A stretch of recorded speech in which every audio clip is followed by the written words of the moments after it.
This week on London Real, we have American investor and author Jim Rogers. Who's going to make the money? Who is making the money? Who's got the money? Who wants the money?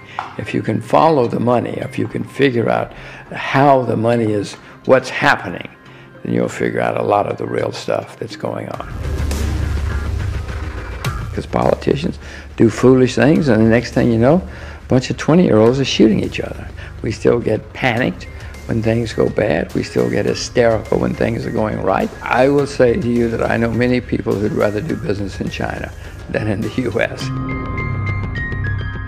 I would like to invest in North Korea, but I'm an American, so it's illegal. If you can only visit one country in your life, you should visit India. If I get an investment idea from somebody else, I nearly always lose money. There's a hidden agenda everywhere, and you got to figure that out. No matter what you think is true today, it's not going to be the case in 15 years. London Real presents Jim Rogers. Follow the money. I am a citizen of the land of the free, and we're not allowed.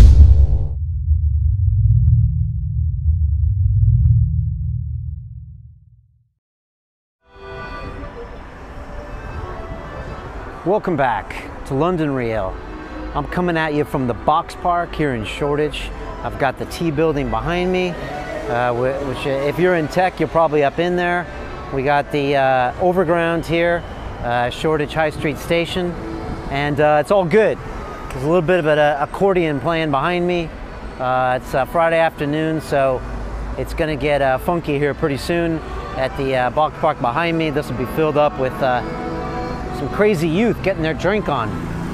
But this week, we have an interesting gentleman on the show. I call this the continuation of my Grumpy Old Man series, which recently featured Mr. Dan Pena, the guy who was the author of Your First 100 Million, who has a castle in Scotland.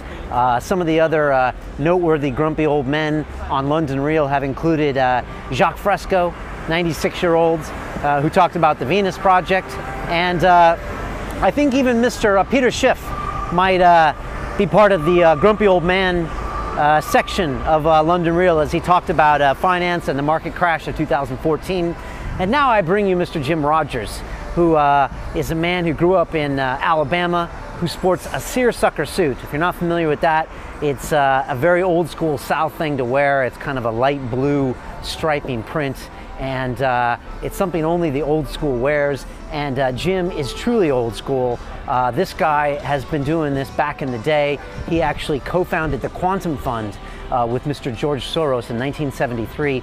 That fund has since returned over $32 billion to investors. And it was a fund before the word hedge fund was even used. And I asked him about it briefly. Sounds like he doesn't own any of it anymore because he quickly didn't want to talk about the Quantum Fund or George Soros. But you know, that's okay, respect. Jim has been investing for so long, and was part of the Wall Street scene back in the late 60s and 70s, you know, before it was the rock star thing to do, you know, before everybody was making it rich when they were young, before people like me got involved back in the 90s and the 80s. He was doing it kind of old school, and he, funny enough, retired by the age he was 37, and wrote a book called Investment Biker. And he rode his motorcycle across China before China was cool. And he did that when there was really no roads, like back in 1990, 1992. And he wrote a book about it. And when I started on Wall Street in 93, people were talking about it. They're like, yeah, there's this guy who wrote this book called Investment Biker, and you got to check him out. It's Jim Rogers. So it was quite a treasure to have him on the show. You know, since then, he's been a real proponent now of agriculture and commodities, and he thinks that farmers will be driving the Lamborghinis in the future. I can't say I agree with him, but he does have a point there when it comes to commodities and agriculture. There could be a comeback. He's also a big fan of investing in Russia. He wants to put all of his money into North Korea. Yes, I said it, North Korea. And he's got some other kind of controversial investment ideas. And I think you're going to really enjoy him drop science about the industry as a whole. And, you know, I didn't expect that you guys would like the Grumpy Old Man series, but you guys love them. And I don't know what that says about you or me, but the response to Dan Pena has been fabulous. Everybody seems to really like that guy.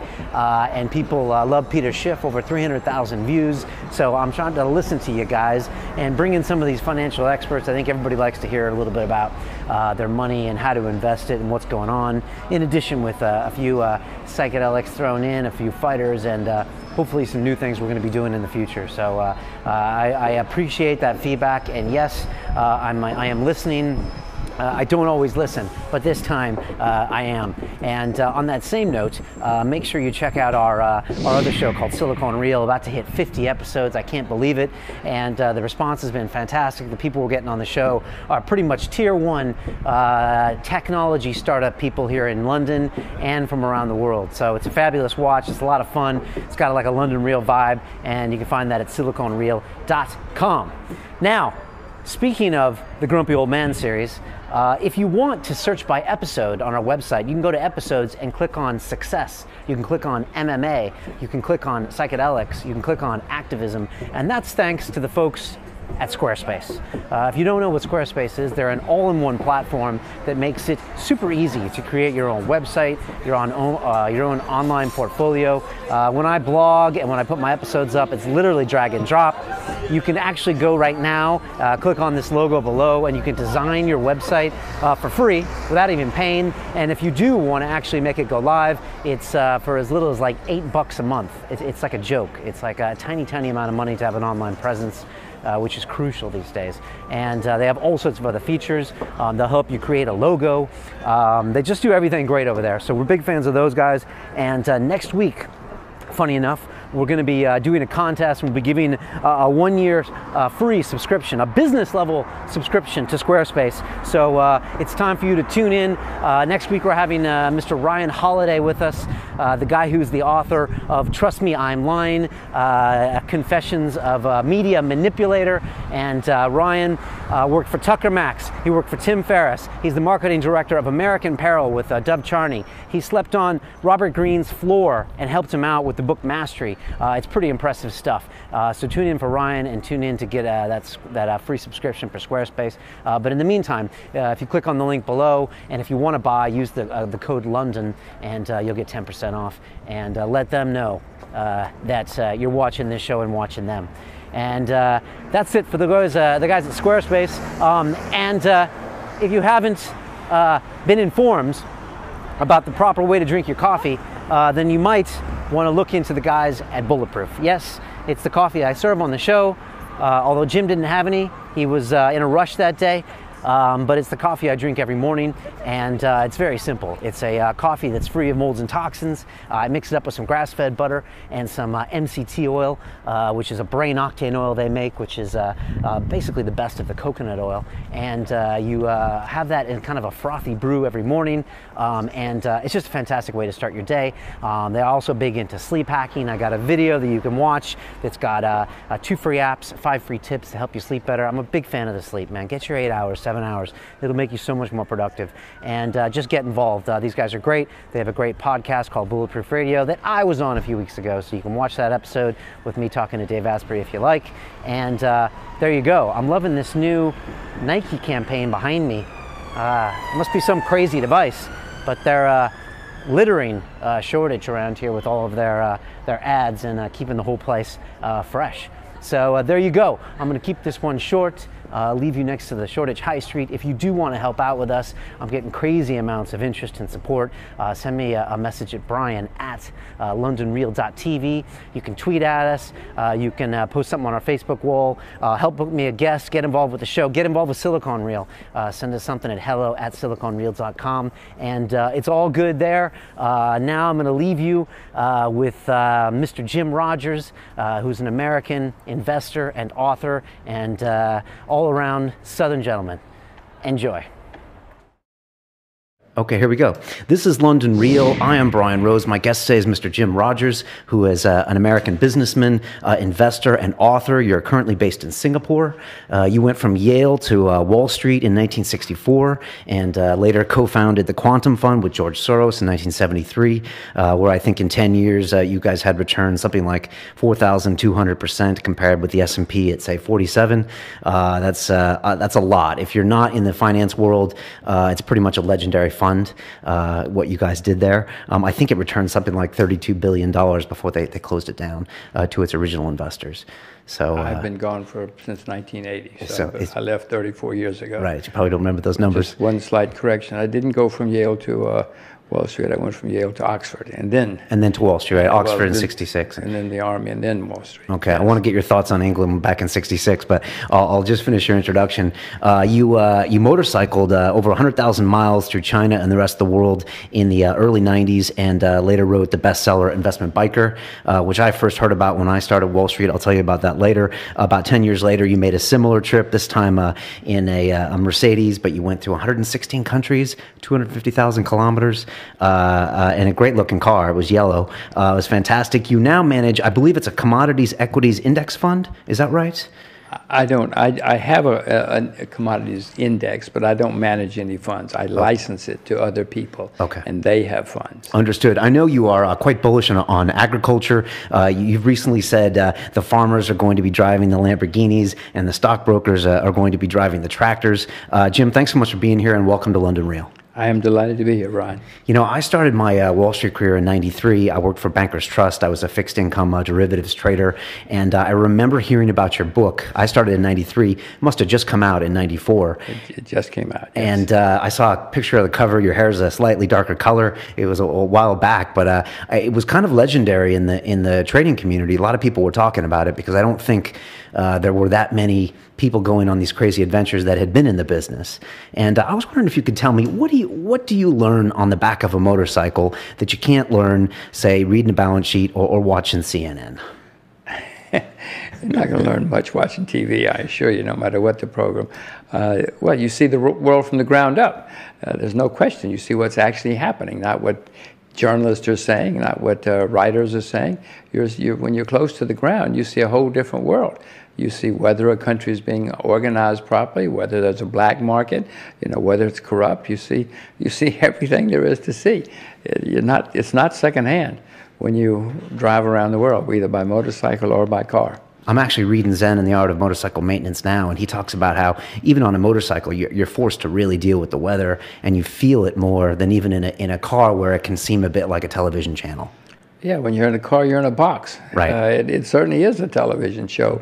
You might as well be at home watching it on TV if you're in a car or a truck or something.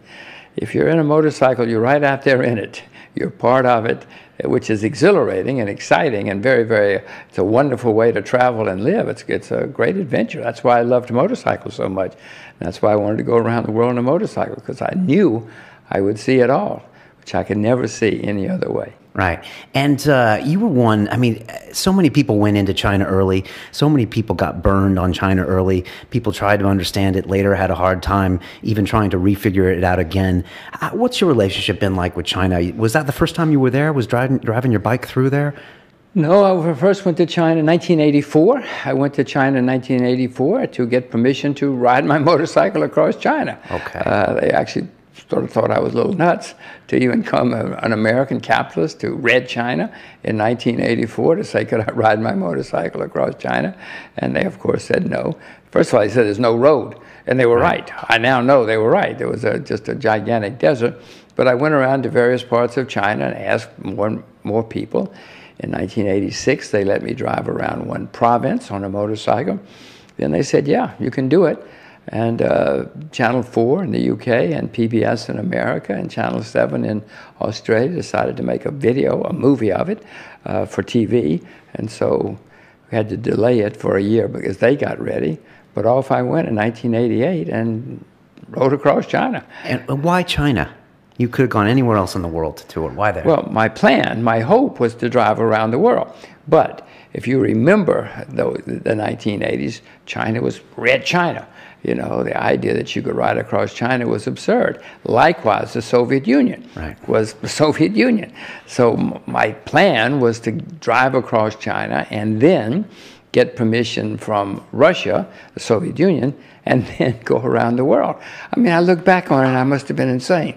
I didn't have a clue what I was talking about or thinking about. But it all worked. I got permission to ride across China. We made the film, and then the Russians said, yeah, you can ride across the Soviet Union too. So it all, and then I went around the world.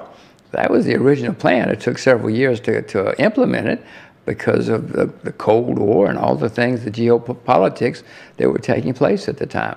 I didn't want to be somebody who said, yeah, I drove around the world. And they said, what, you drove across Europe, you went to Australia, you rode across the U.S.? That's not, to me, that wasn't going around the world. Right. I mean, I had to do the world if I was going to do the world. So it took a few years to get permission to do it properly.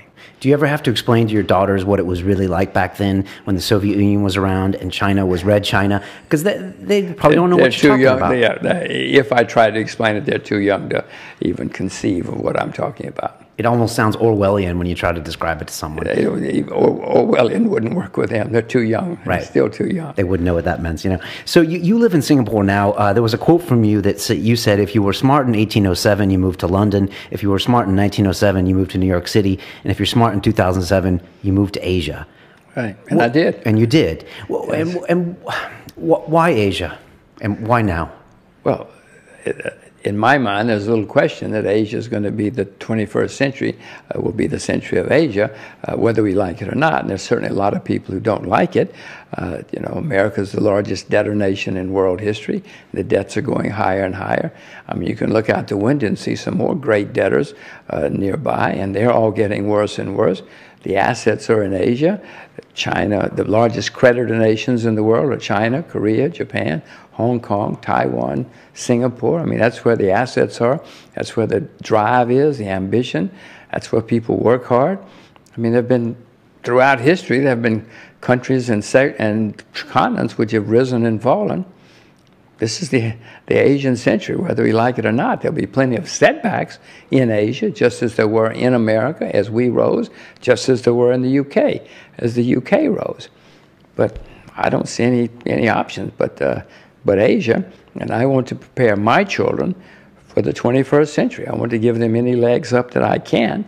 It's not going to make them successful because they know Asia, because they can speak Mandarin, but it's going to give them a few advantages that they may or may not squander, but we'll see. And did you want them surrounded in that kind of Asian work ethic, not to mention the language, just to see what it was like? Oh yes, I certainly did, and I wanted them to have Asian education, as you probably know. The Asian nations come out on top in all the education, the international education test. The United States is not even in the top 20. So I wanted them to have the demanding, rigorous, advanced education. I didn't know what I was saying.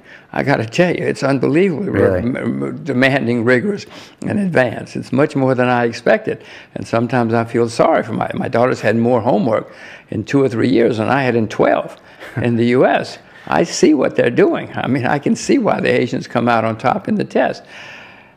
Will my daughter be a better for it? I don't know, but she's certainly learning. Certainly learning a work ethic, if nothing else. You know, there was that book written called Tiger Mother, I think, about that. I think it was an Asian Chinese mother in America married to an American, and she was talking about how she raised her children, you know, with lots of homework, demanding a lot of them, no gold stars for showing up. Right. Is that the kind of thing you see with your daughters? Yes, it's astonishing. I cannot tell you how rigorous and demanding. And this is Singapore. Now, Singapore always comes out in the top 5, but so does China, the Chinese that I know. So it's just like, I mean, Singapore copied China, or China copied Singapore, you know, and Korea. All the Asian, not all, but certainly the Chinese Asian nations are this way. Well, the Japanese are the same, the Koreans are the same. No, it's in their genes. And you said that used to be America and Europe was the people that worked hard, right? And the people that were motivated and driven.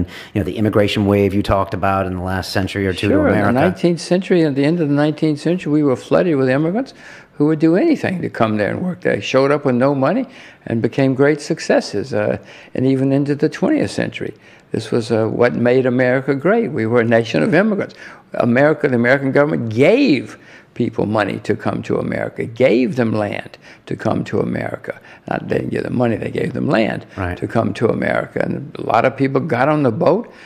Can you imagine getting on a boat 150 years ago? You didn't know anybody. The boat may sink. There's a good chance the boat will sink. You got there, you didn't know what to do. And then many of them just got a horse and a wagon and went out into the wilderness. I mean, when they went to the wilderness, there was no McDonald's out there. There was no Coca-Cola. There was no running, no shops. There was nothing. They were on their own. And yet a lot of people did it, and you know the rest of the story. Yeah. There's a tenement museum in New York City where you can go and you can go visit the tenements and you can see the stories of some of these Italian immigrants, Russian immigrants that would come over. And, yeah, I mean, some of them never went home. I mean, some of them never had contact with their families ever again. No, I'm fully aware of that. Yes. I had a forebear who showed up. We don't know where he is. Have no idea. He was from Germany, and who knows what happened to him.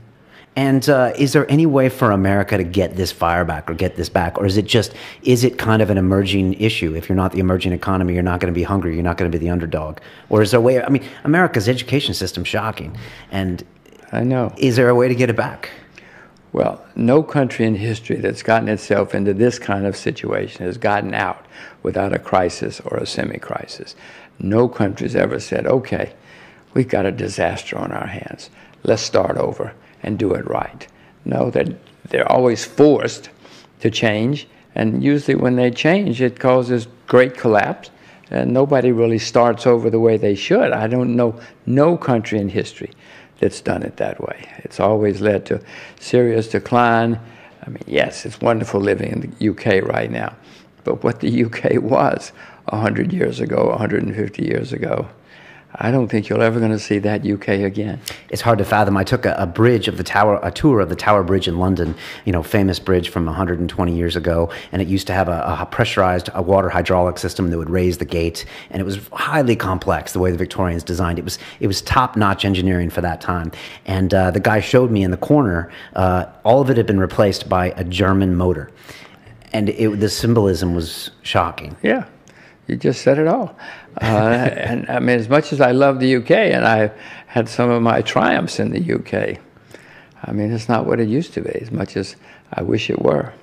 I watched the movie Gandhi the other day just on a whim, and it had been a long time since I saw it, and it was just fascinating to just kind of get walked through that entire subcontinent that is India. And I was just wondering if you could give us your takes on India. A lot of people compare it to China because of the populations, but it's a completely different animal with infrastructure that doesn't compare. And I was wondering if you could walk people through what is India in your opinion? Well, if you can only visit one country in your life, you should visit India, because there's no country that has the breadth and depth of culture and man-made sites and natural sites. I mean, the food, the languages, the religions. India is a constant sensory feast. The women are always winning the beauty contest. I mean, some great, brilliant entrepreneurs that have come out of India, men and women. No, it's astonishing. But, boy, as a place to do business or even to live, it's a nightmare. I mean, there's little infrastructure. Education is hopeless. Fewer than half of Indians stay in school till they're 12 years old. No, it's a wonderful country to visit. But boy, unless you're in bed or in cahoots with the right people, it's very difficult to be successful in India. Certainly for an outsider. Right, I was about to say, is there any way for an outsider to really invest in India, or do you need to really be an insider? Well, it's easier to be an insider in India. It's easier to be an insider everywhere. But there are cases in America, in the UK, where outsiders have come in and have become very successful. Not many that I know of in India where that's the case. Not in India as it presently is constructed. There's a new governor, a new government. He says there are a lot of the right things. My problem with India is I've heard these right things said by politicians for decades, and none of them come true. Now, India's had some great periods in its history, there's no question. But even that India was not the India which exists on a map today. The India which exists today was pushed together by the British in 1947 in panic as they were trying to get out of there. So this India has never existed. Will it continue to exist as it does now? I doubt it. It certainly hasn't historically. I love visiting there, but it's a tough place to live or do business. Have you tried doing business in the past there or investing in there? I have invested there on the short side. I've actually invested on the long side a couple of times in India. Yes, I've never tried to do, I don't try to do business anywhere. I'm more of a markets person than a company person. Okay, back to Asia. You live in Singapore. You've seen China kind of growing and making a few, pseudo-military moves on some islands in some of the South China Sea, and you see them kind of flexing their muscles a bit on a political stage. I was wondering, where do you think that's going in the next 20, 30, 40 years? Is that even in their interests, or should they keep doing what they do great right now, which is making products for the world? To me, it's astonishing that the world may come to an end over a few rocks in the ocean, but having said that, if you go back and look at how most wars have started, they've always been absurd. Like tiny little incidents, right? Yeah, little incident, one incident, and then this guy does that, and that guy does that, and the next thing, the First World War is a perfect example. Right. 6 months later, they were all saying, how do we get into this? How do we get out of this? But unfortunately, they couldn't for whatever reason, because of one little incident, and the next thing you knew, hundreds of thousands of people were dead, vast amounts of capital were squandered. That was a gigantic waste. But it was all because of a few foolish little things that got everybody going. But all wars, when you go back and look at them, get started that way, because politicians do foolish things, and the next thing you know, a bunch of 20-year-olds are shooting each other. How does the U.S. maintain this relationship where their biggest creditor is, say, China? China's producing all of the goods for the U.S. You've got Japan in the region. You don't want people fighting to continue the economy growing, but you've got a lot of conflicting interests here. How does the U.S. manage that? Well, we will see. So far, badly. Well, I shouldn't say badly, because it's worked so far. I mean, we're not at war, and we've got all this credit that we keep getting from other people, and we keep going about our business as though we don't have big credit. We don't have big debts. You can ask me in 5 years or 10 years how it's all going to come out. America's not changed its conduct. Well, maybe it's changed its conduct a little bit, but virtually not at all, despite the fact that we're the largest debtor nation in world history. And what sectors in China are you bullish on for the future? Well, the Chinese say that they had a big meeting in November of 2013 in Beijing, and they say it's one of the three most important economic events in China in the past 35 years. The first was when Deng Xiaoping in 1978 said, this didn't work. We got to try something new. And in 1993, they said, okay, now we got to engage the outside world more. Well, both of those changes led to staggering changes in the world, not just in China. And now they said, all right, the next 20 years, this is where we're going to put our money and our efforts and our incentives. Well, if the Chinese government is going to spend a lot of money on some sectors of their economy, I am too, because they got more money than I do. They're smarter than I am, more successful than I am. So certainly, things will come of it, and all you got to do is get out the list. So it's public information. I don't have any inside information here. They've told you we're going to spend a lot of money. Well, one thing they did say, they said if there's a question, we'll let the market decide how things should evolve. It's in sharp contrast to the U.S. and the UK and other places where they say, no, the government is smarter than the market. We don't want the market to decide because we're smarter than the market. Well, the Chinese, Red China, has said we're going to let the market decide. And they're already letting people go bankrupt, which in the West we hardly let anybody go bankrupt. Healthcare, they say we're going to open up to the market. Railroads, they've said.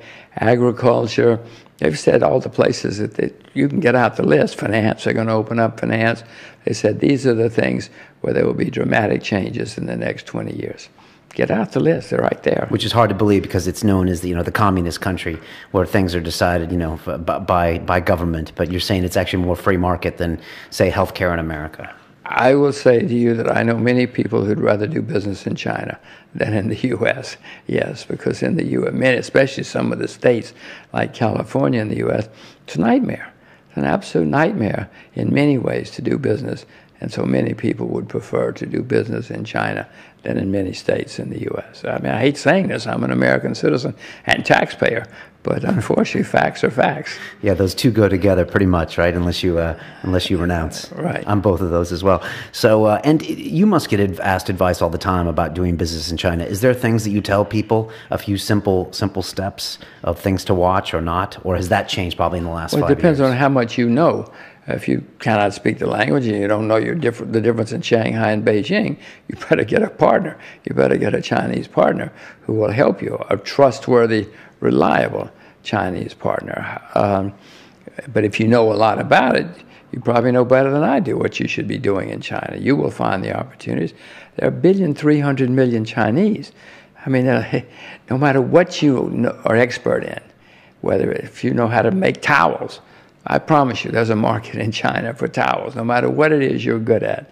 They need it. It's a rapidly growing economy, yes, but there's every opportunity you can think of if you're good at something. You know, you've been talking a lot lately about commodities and agriculture, something that you're very bullish on. My grandfather was a farmer in Colorado and Arizona. He grew barley for Coors Brewing Company, funny enough, and grew potatoes as well. And he was one of those guys that you mentioned where early on in the U.S., they would just give you land if you went west. Yeah.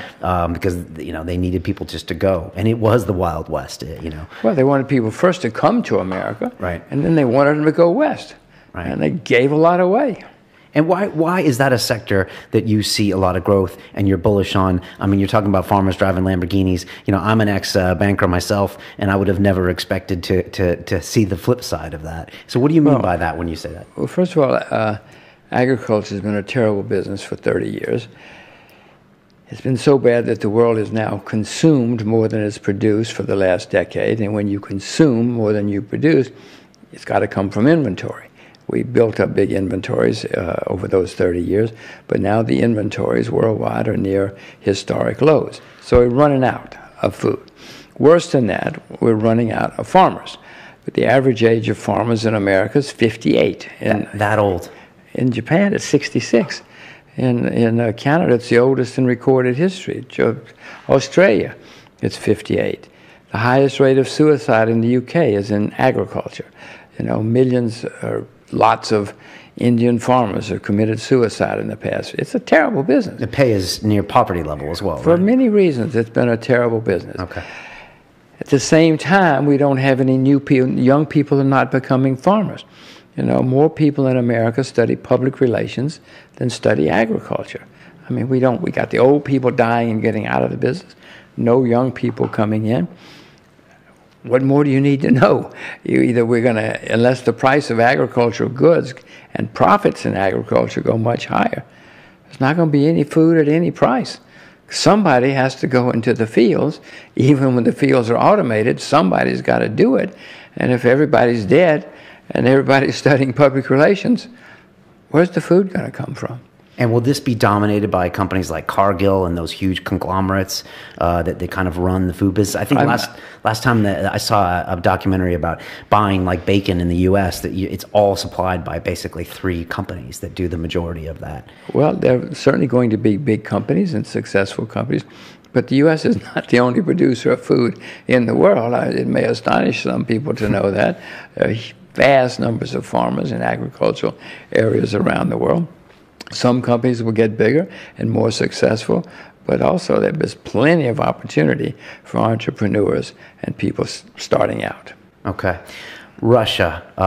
What is your call on Russia? Obviously, it's been pretty exciting lately with the things happening in the Crimea Peninsula, in Ukraine. You know, we kind of see, you mentioned the Cold War earlier. We kind of see Russia kind of getting back to where it needs these buffer zones around it. There's a lot of things on the line. There's oil and gas. There's, global politics involved with the U.S. What's your read on what's happening there? Well, I first went to Russia in 1966. And came away pessimistic on the Soviet Union, and was pessimistic for the next 46 years. But I have begun becoming more optimistic about Russia, not the former Soviet Union, because Ukraine's a disaster and will be, and many of the other socialist states are not going to be successful. But I've become optimistic about Russia. I've started investing in Russia. Russia's probably the most hated second most hated stock market in the world. Argentina may be more hated. But it's got vast natural resources, vast financial resources. It's got a freely convertible currency. I've started investing in Russia because I see what I think is change that's available at a cheap price. And what didn't you like in '66? Were you at Oxford here and you took a trip over there? I just finished Oxford, and the summer after graduating from Oxford, I took a trip to East Germany, to Poland, Czechoslovakia, Ukraine, Russia. Yeah, we did several socialist states. That's before the Prague uprising in '68, where things started getting really dicey. Yeah, this was early on. Yes, okay. Yes. What was it like? I'm just curious. What do you remember seeing? What I remember seeing was nothing. Okay. They didn't have anything. They hadn't built up since the wars, or no. I mean, listen, communism can ruin anything. Communism certainly ruined Russia. But I mean, when I came to the UK in '64, there were still bomb sites. Right. I mean, the UK was devastated, and you didn't even have a battle. There was no battlefield here, but the UK was in serious trouble, and it was 20 years after the war had ended. They still had not recovered very much. Yeah, I had Jared Diamond here who wrote the book Guns, Germs, and Steel, and he was also at Oxford, I think around the same time you were, and he was trying to explain to me that a lot of homes were still lit by candlelight, there still wasn't a lot of food supplies, and like you said, there wasn't even a battleground here, and that's 20 years after World War II. It devastated the British and European economies, didn't it? Certainly, well, of course, if you were in Italy or Germany, you were certainly France, you were devastated, but the UK, which in 1918 was still the richest, most powerful country in the world. 3 generations later, they were ruined. Even 1 generation later, they were in serious trouble. And this country was a mess when I was here in the 60s, even into the 70s. It was a horrible mess. And they never quite, well, they certainly didn't recover for 20 or 30 years because, as I say, there were bomb sites here where they'd been bombed in 1944. They'd never been able to rebuild it or just clean up the debris.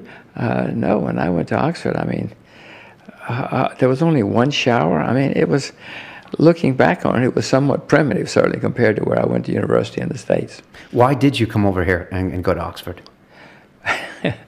Well, I wanted to avoid the draft for one reason. That's a good reason. It didn't work. The secret reason was that there was something here called the Oxford and Cambridge boat race, and I very much wanted to be. I had delusions of grandeur. Okay. I wanted to be in the Oxford and Cambridge boat race. Did you row at Yale? I coxed at Yale. Okay. And when I got here, I found out, gosh, this is crazy.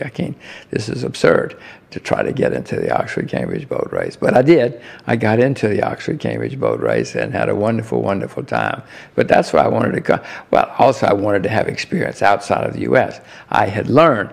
Grew up in the backwoods of Alabama, and I had learned that the dramatic education of going far away from home to school, that's the best part of education. So going from the backwoods of Alabama to Yale was mind-boggling, opened me up to a lot of stuff.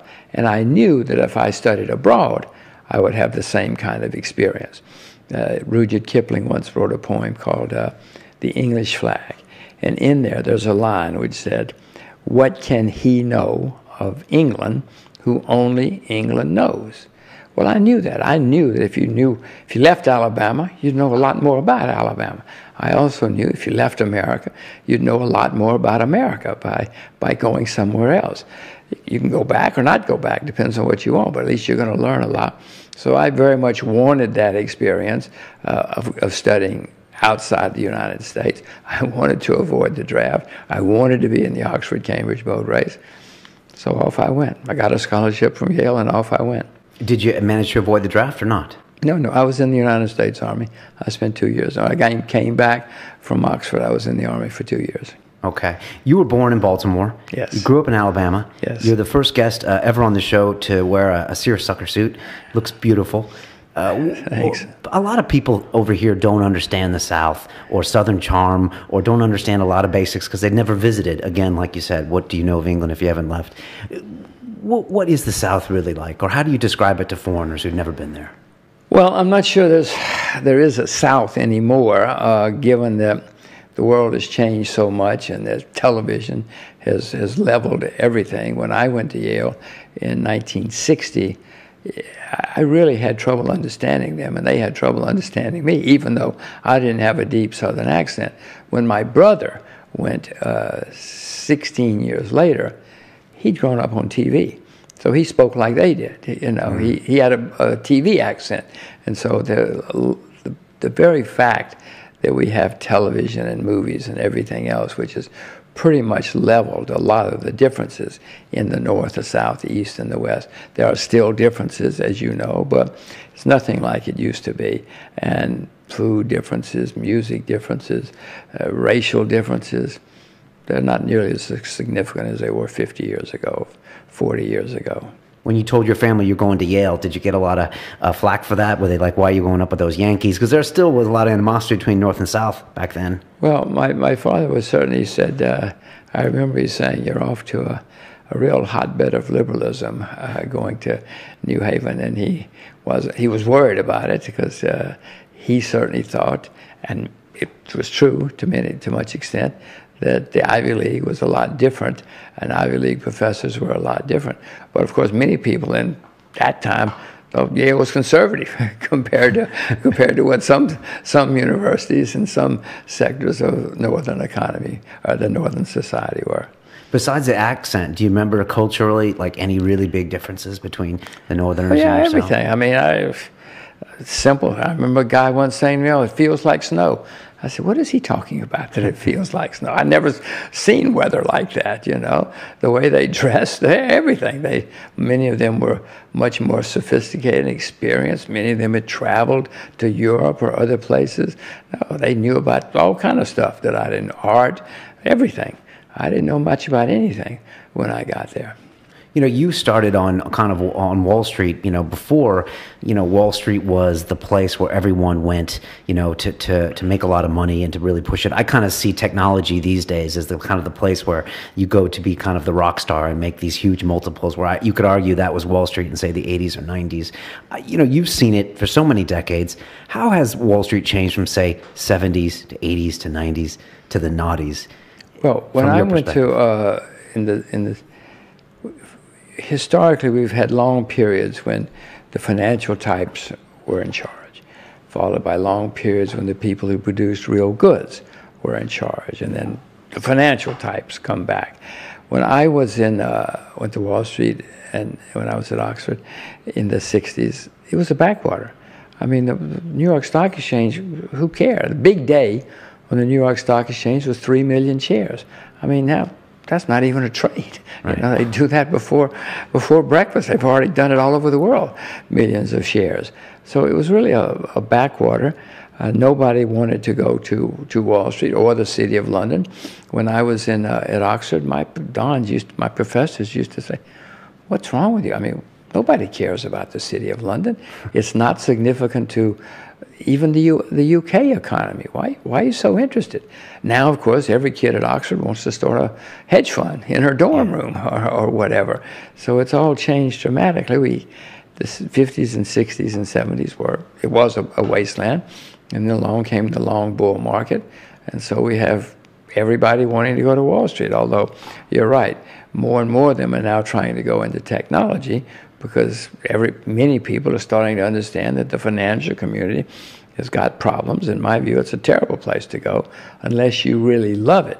I mean, if you love finance and it's your passion, then go. I didn't know it was a bad place to go. I just loved it. When I stumbled onto Wall Street, I said, oh my gosh, this is what I want. This is fabulous.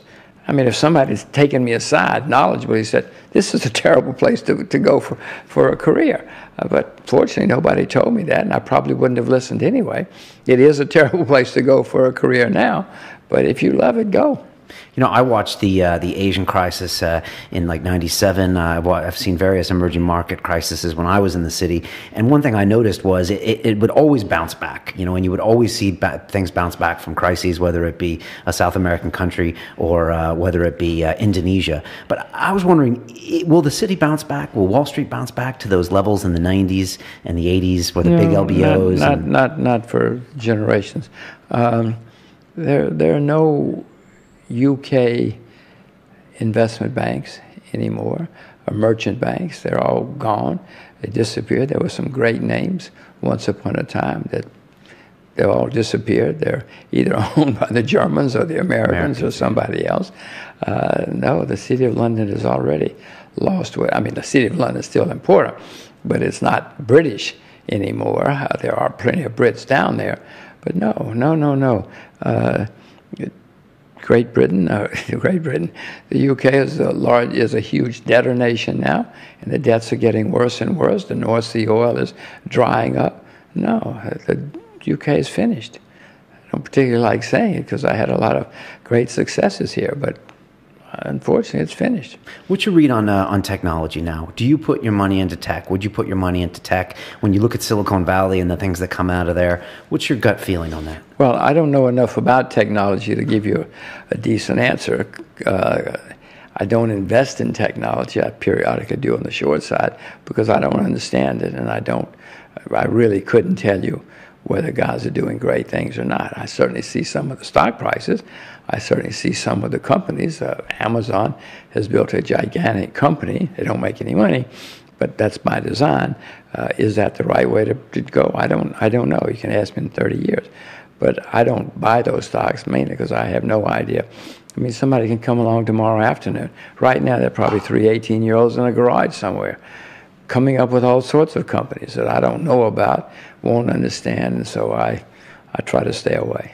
You seem to have kind of a medium-term to long-term perspective on a lot of economic issues. I've heard you on a variety of interviews saying, look, we're going to have booms and busts in every economy, and you have to ride those out. Bankruptcies are good, and it seems like you're always taking a bit more of a longer-sighted view than the latest news report that wants to lambast the ups and downs of the market. Is that fair? Well, yes, it's true, but it's fair because maybe because I'm lazy. It's easier to invest for the long term than to have to sit and trade in front of a computer. But I've been around long enough, and I've read enough.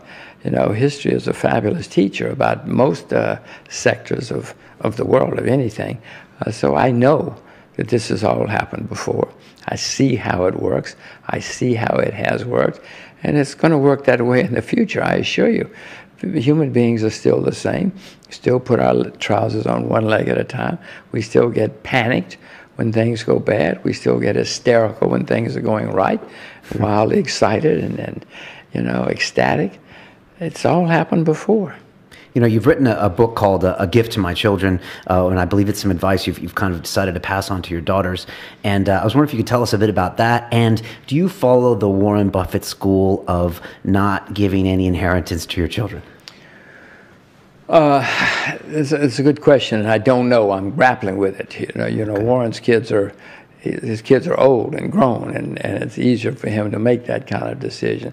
My kids are 6 and 10, so. Yes, intellectually, yes. I don't want to give them anything. Educate them, and then, okay, now you've got your brains, you're on your own, and teach them all the things to work hard, etc. Yes, that's my view. I notice that Warren has certainly given his kids a lot more over the years, and since they've gotten older, I have no idea how I'm going to do it at the moment. Intellectually, I say, don't give them too much, and I haven't given them too much, but who knows? Yeah, they're kids right now. It's something to grapple with. Yeah, I guess it's easy for Warren to say because each one of his kids is almost established in their own industries. Yeah, they each have a lot of money that he's given them over the years, etc. You know, and he's now decided that one of his sons is going to be the chairman of the board of his company. Right. So, I mean, that's not what Warren was saying 30 years ago. What was in the book, A Gift to My Children? What were the themes that you wanted to pass on? Well, it started because I had these kids. I'd never had kids, so I started thinking of things that I wanted to make sure that I taught them, and so I'd write them down. The next thing you knew, I had a magazine article or two. The next thing you know, it became a book of things. I've had plenty of mistakes that I've made. I've had a few triumphs, and I wanted to teach them in a book. I like to teach them, and I do teach them, but you know, if you have a book, it's something they can always pick up one day and look at and say, what did my father teach me about that? Whether I'm alive or not at that time. It's always something that can have it right there. Oh yeah, now I see what he meant. The only way I know to make sure that that's still around always and easily accessible is in a book. Okay. You retired from Wall Street, quote unquote, in 1980, and it looks like you've taken, you know, breaks from now and then. Did you miss it when you were away from it because you took a big chunk of time off? And did you find that you found things to do, or was it difficult being away from those markets? Well, I haven't had a job since 1980, but I've had to invest. I mean, how am I going to pay my rent if I don't invest my money somewhere? Even if I just put it in the bank, that's investing and getting the interest. You got to do something with your money. I guess I could turn it over to Sally or Bob, but I got to look after it. And because of the nature of who I am, I mean, if I'm riding around the world and I see great things happening, I could wave and keep going, or I could say, hey, look at that. This is a phenomenal opportunity, and so I can stop and make an investment. So whether I like it or not, I still invest, A, because I have to, and B, because it's still a wonderful, wonderful way to spend your time.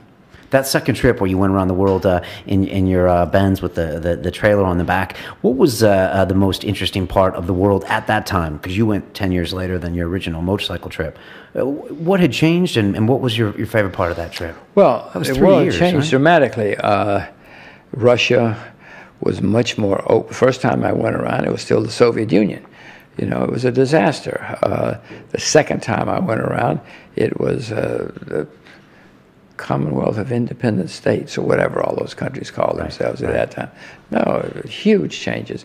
China, same way. Africa, you know, when I went through Africa the first time, everybody was a socialist or a communist. The second time, nobody wanted to be a communist. Nobody even wanted to be a socialist. If they did, they wanted to be a rich socialist. The Berlin Wall had fallen. All of that would, you know, garbage had been discredited, and everybody knew it. So everybody was trying to open up to the outside world and open their economies, their societies, everything. That was much, much better. Technology, of course. So we had the computers and the internet, which did not exist 10 years. I mean, they existed, but the idea that you could go around the world on a motorcycle with a computer in 1990 wasn't even an idea. It was laughable. So the world had changed and is always changing. One of the things that I write about in my books is no matter what you think is true today, it's not going to be the case in 15 years. You pick any year in history, 1900, 1950, and look at what everybody thought was the way the world is. 15 years later, enormous changes had taken place all over the world, no matter where you're in society, in politics, in wars, economics, everything was enormously different. Technology, what is this, 2014? I assure you, 2029, they're going to look back and say, how did they not see that the world was changing and it was going to be different 15 years later? Does that make you comfortable being a contrarian investor, or because you're talking about investing in Russia when people are like, "That's the last thing"? Does that reassure you when you think about, say, that 15-year time frame? Well, it may be because I do have experience of seeing how the world has always changed, and I know it's going to change. Now, listen, Russia may be collapsed in the next 15 years. I don't know that it's going to be what I think. It may go through the roof and then collapse. Who knows? But I know that everything we think today is accurate is going to be different 15 years from now. And of course, the key is to make sure you're going the right way instead of the wrong way. Who do you listen to or watch on Wall Street as far as investment professionals or advisors? Or is there anyone that impresses you, or do you keep an eye on? I'm pretty much a loner. I don't have a TV. I don't pay attention to. I don't speak to other people at all. No, I have found in my life that if I get an investment idea from somebody else, I nearly always lose money, and I'm not quite sure why. So I have learned not to try. If you tell me to buy X, I promise you I'll walk out of here and not think about it another time, because I know that I'm probably going to lose money. It's interesting because so many of those messages are subliminal, and if you're always constantly, if you're even in a room where the television is on, and at 3 different places you hear there's a crisis, there's a crisis, there's a crisis, all of a sudden you're behaving and investing or not investing like there is a crisis. Right. No, as I said, I don't have a TV. And when you look south from the U.S. and you see, say, Mexico, Brazil, Argentina, that whole piece, you look at the global economies. Is that something you stay away from right now? A lot of commodities being produced in Brazil. Well, not as on principle. I'd rather look to Asia than to other places. But then no, I've had African investments. I've had South American investments. At the moment, I'm mainly looking to Asia or to raw material commodities. Okay, and in Asia, are you still looking at Vietnam and a lot of the Southeast Asia as well, or is it pretty much China where you have your focus? China, Japan, Singapore. These are places where Australia a little bit, where I have things. I would like to invest in North Korea, but I'm an American, so it's illegal. I'd like to put all of my money into North Korea if I could. North Korea is where China was in 1980, or where Myanmar was in 2010. Very exciting and dramatic changes are taking place, but I'm a citizen of the land of the free, and we're not allowed to invest in North Korea. It's interesting for me to see a place like North Korea. You talk about this hyper-connected world we're in, where everyone knows everything about everyone else. North Korea seems to be like the last place, and maybe the last place in history, that'll ever be not connected or not developed or not saturated with capital. I mean, Well, maybe I doubt if it's even going to be the last place, because there are a lot, North Korea has a great gene pool if you look at it historically over the past couple of thousand years. There's something about the Koreans that they're not dumb, unsuccessful people. They're certainly among the most isolated, but even that's changing. That's changing very quickly. The Russians are pouring in, the Chinese are pouring in. I'm sure there must be some countries in the world that are more isolated and backward than North Korea at the moment, but it's changing very quickly. Yeah. Jim, we always ask people on the program a few questions at the end. I'm going to hit you with these questions. If you can make a phone call to the 20-year-old Jim Rogers, I guess that gentleman was in New Haven maybe at the time, and give him a bit of advice, what would you tell him? Well, that's interesting, because I had so much fun at Oxford.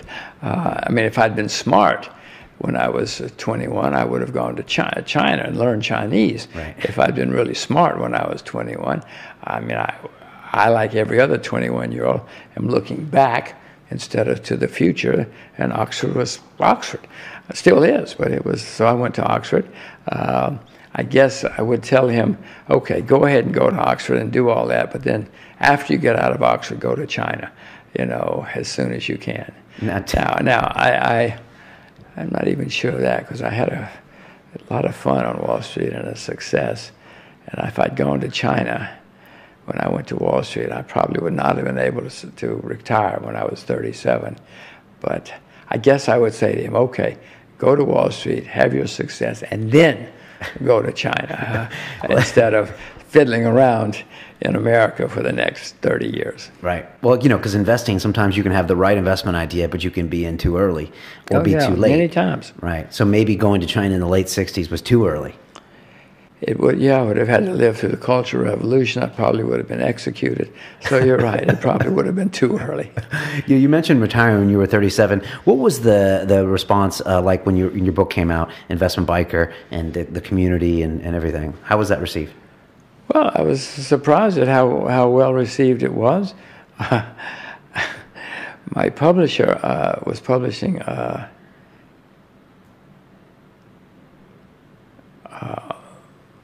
Marlon Brando, his autobiography, his biography at the same time. Okay. And the original publisher even said, it was a division of Random House, said, I don't want to publish this book. It's not worth publishing after I turned it in and read it. Although her reader thought it was great, but the woman for some reason thought it was useless and a waste and didn't want to bother and wanted to spend all of her time on Marlon Brando. So another guy, the head of the company, in fact, said, "No, this is a good book. I want to do it."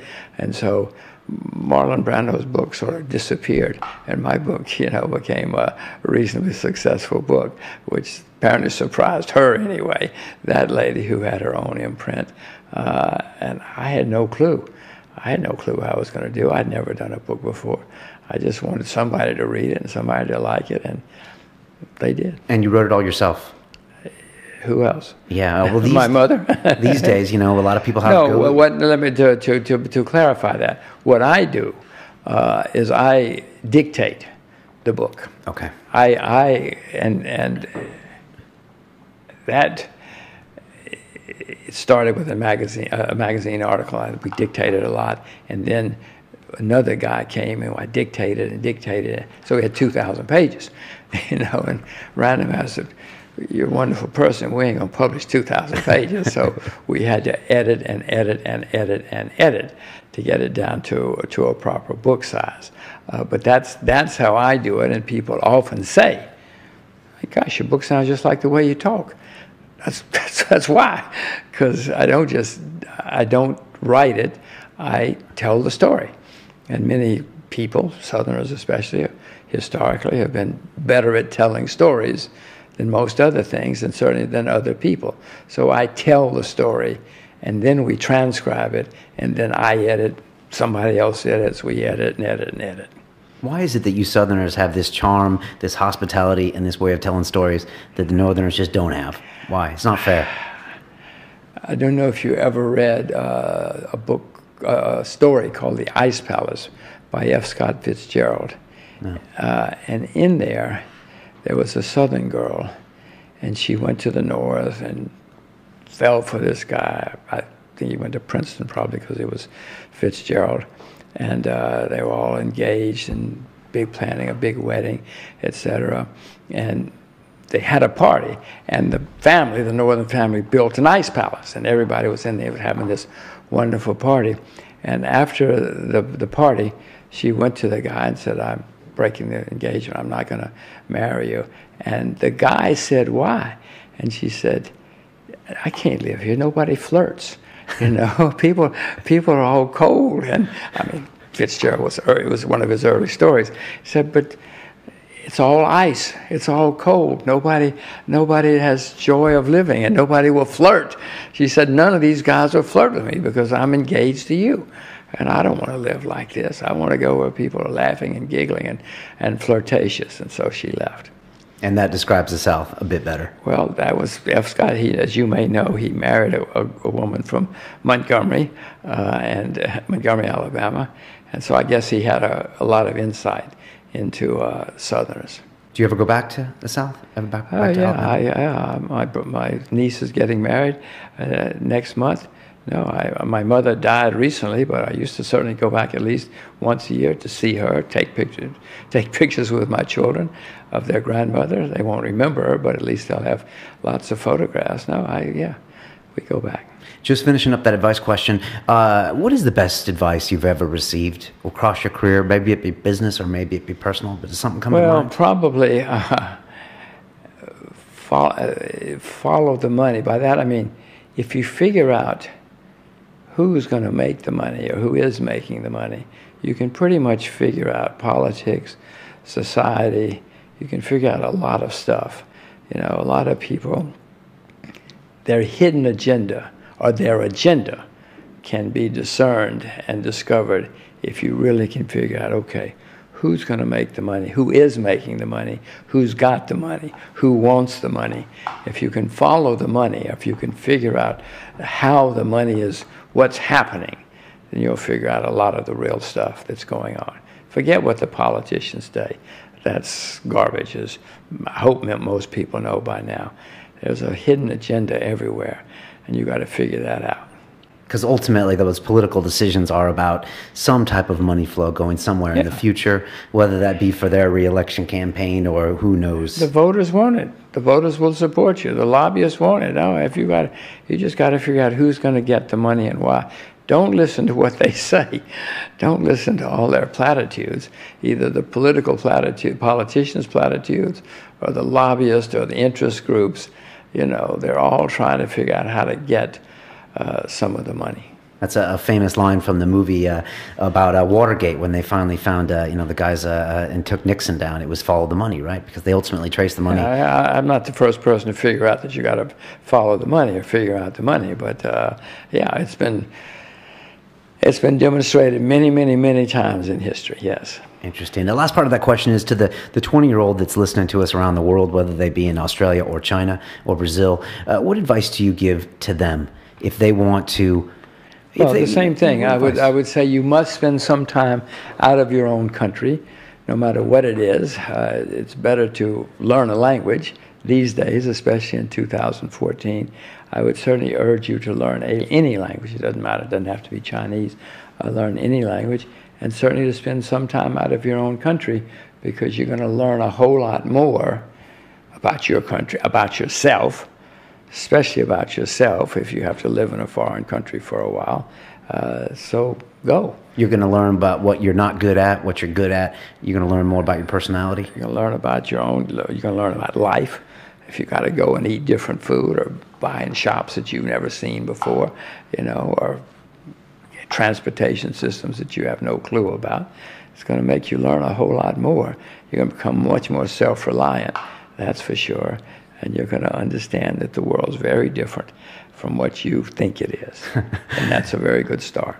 That's great advice. Jim, what's next for you in the next few years, next 5 years? Is there another book in you? Is there another world tour? No, I don't think so. Right now, what's in is my two little girls.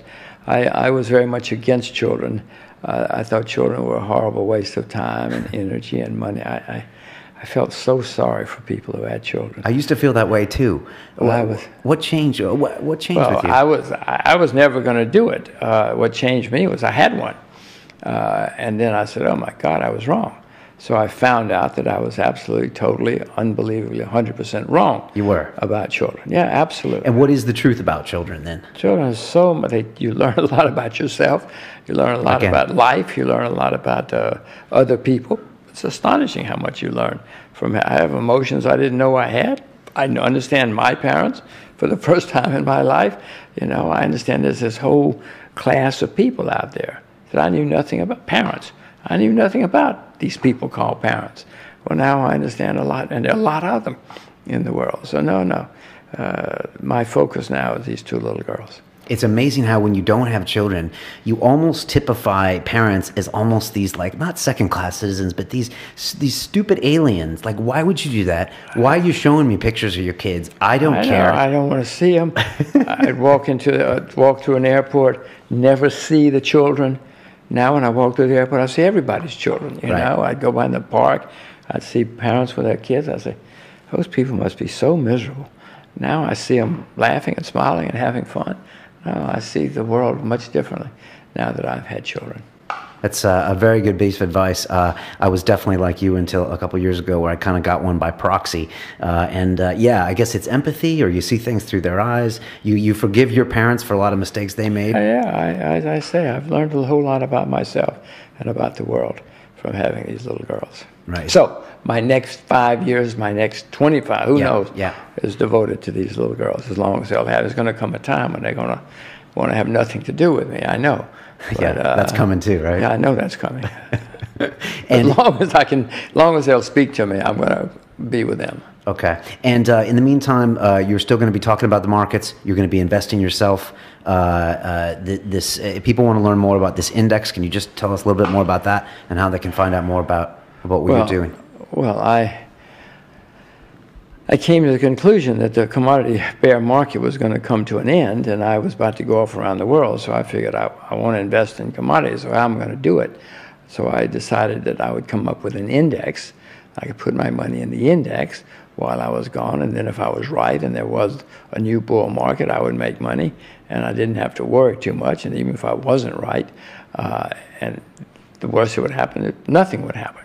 So, and it turns out that one of the few times in my life I got the timing almost perfectly, and the index, in my view, the bull market in commodities is not over yet, and it's got a few more years, if not more, to go. So this is just a basket of, you can buy the S&P 500 index, and that's just a basket of stocks. Put your money in the basket, and if the prices go up, you make money. If it goes down, you lose money. That's what this commodity index is. It's a basket of commodities, and if they do well, and so far, it's outperformed all the other commodity indexes, because this was for my money. Right. The other guys trade against their index. I didn't have any customers. This was for my money. This wasn't for somebody else. So I guess that's one reason it's done better.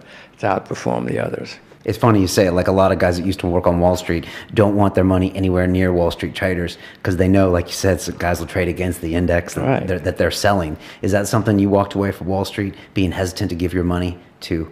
Well, I've never given my money to anybody else, partially because I know that most people who invest don't do as well as the averages. I mean, I'm not the first person to know that. It's been proven many times by academics and consultants. So I know that most people don't do as well as the indexes. And second, I think I know a little bit about money. Why would I give it to Joe or Sally when I think I know something, and maybe even more than they do? So no, I'd rather do it myself or put it in an index, which the studies show over and over that the index outperforms 70 or 80% of active money managers year after year after year. I mean, it's a sad commentary, but it's a fact. And what's the name of your index? The Rogers International Commodity Index. Okay. There's the Rogers International Agricultural Index, Metals Index, but the parent is the Rogers International Commodity Index. Fantastic. And your website, is it jimrogers.com? That's where all the information Not is. much there. It's jimrogers.com basically is my trip around the world, which is there for historic reasons. My public schedule is there. I got to put it somewhere. That's about all that's there. I mean, there's no blog or anything that I maintain. Okay, and no more books, no more trips around the world. Maybe till your daughters are growing up, maybe you should take them around the world. Who knows? Who knows? I never knew I'd do any books. I never knew I'd have any children. I never knew I'd live in Asia. So, I tell you, whatever you think is true, 15 years later, it's going to be enormously different. It's going to be incredibly different. So fantastic. On that thought, I'm going to end this show. Jim, thanks so much for sitting down with us. It's just a fascinating story, and great to hear your read, on the whole world. So appreciate it. We say on London Real, it's about the journey. I wish you well in yours. Thank you. It's been fun. Thank you. All right, take care. What we call reality is in fact nothing more than a culturally sanctioned and linguistically reinforced hallucination.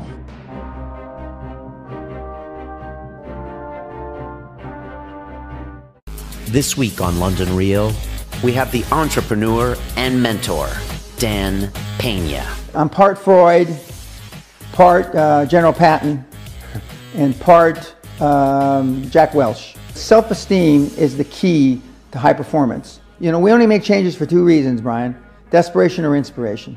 You can do anything you want that you have passion for, because that eliminates most of the crap, because most people don't follow their dream. Before I had any money, I used to go to the Rolls-Royce dealers and sit in the cars and smell the leather. Practice success before you're successful. My audience is either going to love you or hate you. I don't know. What gets measured gets accomplished. Perfection equals paralysis. Prepare for the worst and hope for the best. Dress British and think Yiddish. If you want to send your kids to a better school, if you want to be able to take care of your mother when she gets dementia, if you want to, this all takes money, not Zen. On Sunday, London Real presents Dan Pena, your first 100 million.